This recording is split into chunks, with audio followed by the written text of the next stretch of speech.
Ce qui vient de se passer en 24 heures sur les lignes de front est extraordinaire et exceptionnel. Ce sont des choses dans les conditions normales, pour un homme normal, qui sont censés te pousser à réfléchir sur la continuité des événements, des hostilités. 24 heures, on parle de 2000 et quelques pertes du côté de M. Zelensky. 2000 et quelques S qui ont été envoyés au repos éternel. Et il y a des véhicules d'infanterie qui ont été mis hors d'état de nuire par les hommes de M. VP. Alors, quand on parle de tout ça souvent, en fait, c'est pas pour dénigrer ou c'est pas pour rabaisser. C'est une manière pour nous de sensibiliser les alliés de M. Zelensky. C'est pour leur dire, mais écoutez les gars, vous ne pouvez pas continuer à enregistrer des pertes colossales et puis vous dites que vous allez mettre ces gens à genoux, vous dites que vous allez dérussifier complètement l'Ukraine. Ça ne marche pas. Soit c'est A, soit c'est B, mais ça ne peut pas être A et B. Vous me donnez les moyens, je continue. Vous ne me donnez pas les moyens, mais écoutez, je capitule. Je ne peux pas continuer à sacrifier comme ça mes hommes sur le terrain. Vous m'avez promis depuis le début, ça ne donne absolument rien. Et les armes, les chars, les munitions que vous donnez en petite quantité. De l'autre côté, en face de moi, eux, non seulement on les donne en qualité, mais aussi en quantité. Le stock, ça ne manque pas. C'est rempli comme ça là. Ce qui leur permet aussi le nombre pléthore de militaires, des rangs de M. VP. Mesdames et messieurs et mesdemoiselles, écoutez ce qui vient de se passer en 24 heures. Incroyable. Les hommes de M. VP ont détruit en 24 heures jusqu'à 5 véhicules de combat d'infanterie Bradley. Tout ce que je cite souvent en termes de véhicules, en termes de chars, en termes de munitions, en termes d'armes, mais ce sont les WISA qui sont touchés parce que ce sont eux le gros fournisseur d'équipements militaires et de munitions de M. Zelensky. Et puisque eux, ils ne sont plus en mesure de continuer, naturellement, le gars va perdre. Il a d'ailleurs perdu, mais il ne veut pas l'admettre. Il veut continuer à sacrifier ses propres gars. Et après, ça se dit, oh non, nous avons porté un coup très dur à la Russie, nous avons fait couler, nous avons fait ceci, nous avons brûlé un dépôt de munitions, nous avons attaqué le sol russe. Ça ne change absolument rien à partir du moment, vous savez, dans aujourd'hui la logique militaire de M. Zelensky, toute action qui ne permet pas de repousser les Russes sur son territoire est une action vaine. Oui, toutes les actions militaires qui doivent être menées du côté de M. Zelensky, ça doit être des actions permettant de dérussifier son pays. Mais les attaques isolées, ça ne fait absolument rien. Ça ne fait ni froid, ni chaud à M. VP. Et d'ailleurs, il continue d'équiper ses hommes, il continue de les armer. Et il continue son opération spéciale. Il a dit et il réitère encore qu'il faut que nos adversaires sachent qu'ils n'ont aucune capacité de nous battre militairement. Ce sont eux qui sont pressés. Nous ne sommes pas pressés, mesdames et messieurs. Autre point clé du rapport quotidien du ministère, n'est-ce pas, du ministère de la Défense russe sur la situation dans la zone d'opération spéciale en Ukraine. Un centre de stationnement de vedettes sans pilote a été mis hors d'état de nuire, ainsi qu'un char Abrams.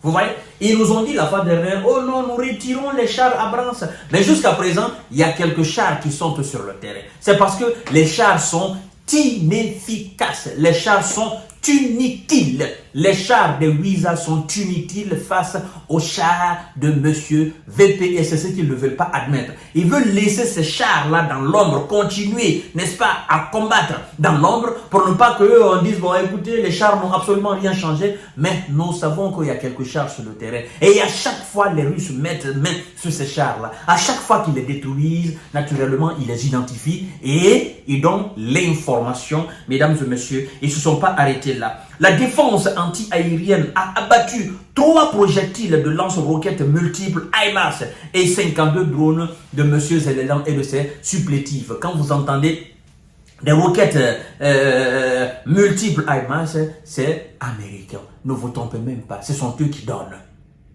Ce sont eux qui donnent. Et, vous savez, la Russie a fait quelque chose la fois dernière. Moi, je me dis, ces gens-là, je ne sais pas qui a conseillé M. Zelensky à bomber le torche face à ce mec-là. En fait, depuis 1945, ces gens sont passés maîtres dans l'art de la guerre.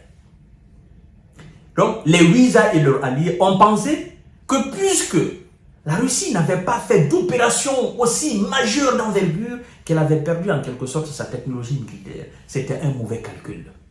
C'était un mauvais calcul. Ils ont poussé l'ours à entrer dans sa peau d'ours. Véritablement. Et le gars n'est pas bête. Depuis 2014, avant même 2014, ben, il avait des renseignements. Il savait que cette situation allait arriver. Donc, il a pris le temps de se préparer minutieusement à répondre, n'est-ce pas, sur le terrain aujourd'hui. Et c'est ce que nous sommes en train d'assister. Dans les conditions normales, nous qui sommes des observateurs indépendants, nous qui analysons cette situation-là, les gens qui nous suivent, devraient se dire, mais écoutez, comment vous pouvez comprendre que plus de 40 pays réunis, la force de 40 pays réunis, ne puisse pas déranger ce mec-là sur le terrain? Et chaque jour, c'est lui qui avance. Chaque jour, c'est lui qui grignote, comme ils aiment employer le terme grignoter. Chaque jour, c'est lui qui grignote. Comment plus de 40 pays réunis avec des forces démesurées, avec des moyens colossaux, ne puissent pas arrêter ce mec sur le terrain? Qu'est-ce qui s'est passé? En réalité, rien ne se passe. Ce qui se passe, c'est que la Russie est une super puissance dans tous les domaines. Ce n'est pas seulement le domaine militaire. En fait, ce qui se passe là, on dit opération spéciale militaire sur le terrain, ce n'est pas seulement dans le domaine militaire qu'il y a l'opération spéciale, c'est dans tous les domaines. Domaine diplomatique, domaine politique, domaine de presse, dans tous les domaines. Et la Russie a activé tous ces points-là. Activé. Tout est activé. Le seul point qui n'est pas activé, c'est le point d'armes nucléaires. Et elle ne va jamais activer ce point-là dans ce conflit. Vous savez pourquoi? Parce qu'en réalité, ce qui se passe dans ce pays est plus proche de la Russie que n'importe où. Donc, vouloir utiliser ces armes nucléaires-là, ça ne servira à rien. Comme M. Poutine l'a dit la fois dernière. Il a dit, mais si nous voulions, il dit, bon, l'utilisation des armes nucléaires nous permettrait d'atteindre rapidement nos objectifs. Il dit, mais ce n'est pas notre objectif. On n'a pas pour vocation d'utiliser les armes nucléaires ici. Nous ne sommes pas les Ouïsa. Pour monter au ciel avec la bombe H et aller à Nagasaki et Hiroshima. Non, nous ne sommes pas comme ça. Nous avons bien des moyens qui peuvent nous permettre d'atteindre rapidement nos objectifs.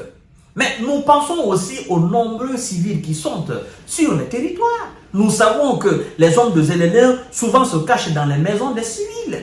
Et donc, nous sommes à mesure de faire la part des choses en continuant l'opération spéciale militaire. Oui, il faut donner le temps aux gens de quitter. Il faut donner le temps aux gens, n'est-ce pas, d'évacuer. Et ceux qui resteront maintenant, ce sont des S de M. Zelensky et leurs supplétifs occidentaux. Et là, maintenant, on peut faire fafa. Mais, vous savez, nous avons les moyens. Nous avons des missiles. Nous pouvons mettre à plat toutes les villes. Mais en faisant cela, c'est pas bien. Donc, ces déclarations montrent un peu le côté humain de M. VP et de ces hommes. Je crois d'ailleurs que ce sont ces consignes que ces hommes reçoivent, que ces hommes obéissent sur le terrain. Parce que s'il fallait réellement aller comme ce qui se passe quelque part en Moyen-Orient, il y a longtemps, cette histoire-là, vous savez ce que je veux dire. Alors, mesdames et messieurs, écoutez, c'est pas terminé, parce que les pertes cumulées, n'est-ce pas, des troupes de M. Zelensky et ses supplétifs occidentaux, mesdames et messieurs, se sont chiffrés à environ, tenez bien, écoutez, à environ 2025 S. en 24 heures. 2025 S. Ajoutez à cela les hommes de Zélélan qui s'entre-attaquent entre eux. Je sais que c'est le désemparement, je sais que c'est la fatigue, je sais qu'ils ne pourront pas tenir. Et moi je prie le Dieu de la paix, le Dieu de la négociation, le Dieu de la diplomatie. Je prie ce Dieu, l'Éternel des armées, qu'il fasse quelque chose afin que les deux parties se comprennent. Pour le bien de l'humanité, pour le bien de l'Ukraine, pour le bien même des alliés, parce que les alliés sont fatigués. Ils sont en train juste de tenir des discours de façade. Mais ils savent qu'ils sont fatigués. Les économies ne peuvent pas tenir. Et vous n'êtes pas devant n'importe qui. Vous êtes devant une puissance économique mondiale. Quelqu'un qui exploite le pétrole. Quelqu'un qui fait de l'agriculture. Des millions de tonnes. Quelqu'un qui fait de l'engrais. Quelqu'un qui fait de l'uranium. Du gaz. Quelqu'un qui a une superficie de 17 millions de kilomètres carrés. Quelqu'un qui a une population de plus de 150 millions d'habitants. Quelqu'un qui a des ressources humaines démesurées, des ressources du sol et du sous-sol incalculables. Quelqu'un qui a une technologie beaucoup plus avancée. Quand vous faites face à ce quelqu'un-là, vous devez savoir que c'est un mauvais calcul politique. En fait, je dis d'ailleurs que c'est un mauvais calcul de géostratégie et de géopolitique que les Occidentaux ont commis face à M. Vladimir Poutine. À tout à l'heure pour notre série d'informations. Prions que la paix revienne dans ce pays, qu'ils se comprennent. Les belligérants, pour moi, il n'y a plus de co-belligérants. Ils sont tous des belligérants. Voilà. Merci beaucoup.